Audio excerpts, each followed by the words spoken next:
We've been here in the Holland Marsh for about 10 minutes on a very blustery spring day.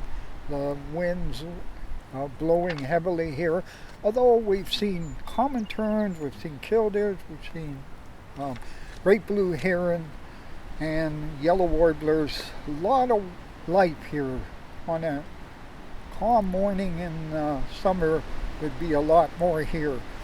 But I want to take this back now to the environmental assessment that was done by EcoPlans back in 1997 for this proposal to build the highway through this area.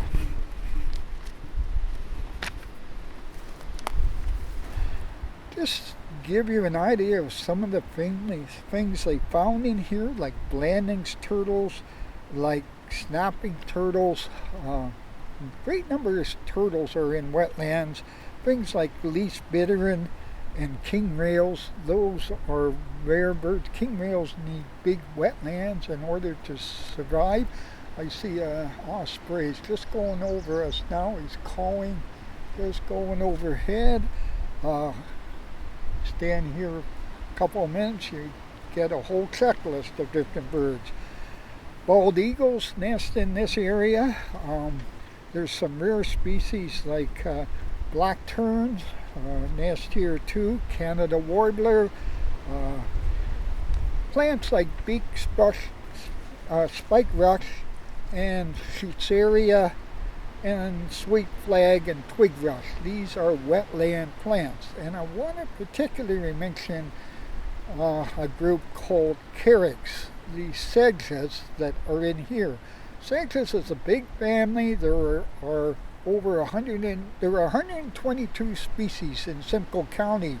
When they did the inventory here, they found 42 species of carex, of sedges in this area. That's just in the genus carex.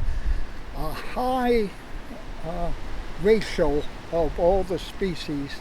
I don't think I could go to, I like looking at sedges and finding them out on elvers. To find 42 species in one area is phenomenal, really.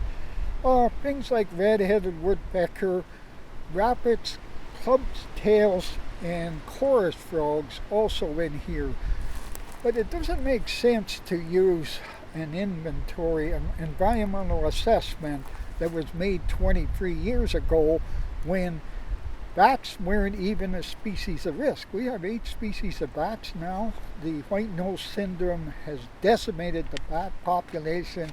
We have many of them are now species of risk. When they did that inventory back in 97, they recorded one bat species flying in the air, not sure of what species it was. That should have been all documented, which species it was, what they were nesting. Are they going to impact on their nesting and reproduction? So it just doesn't make sense to take an environmental assessment that was done 23 years ago and try to apply it to what we have today. Even 4 to 5 years these assessments go out of date. And also, this is the headwaters for the Lake Simcoe. Lake Simcoe Region Conservation Authority controls and regulates everything within the wetlands.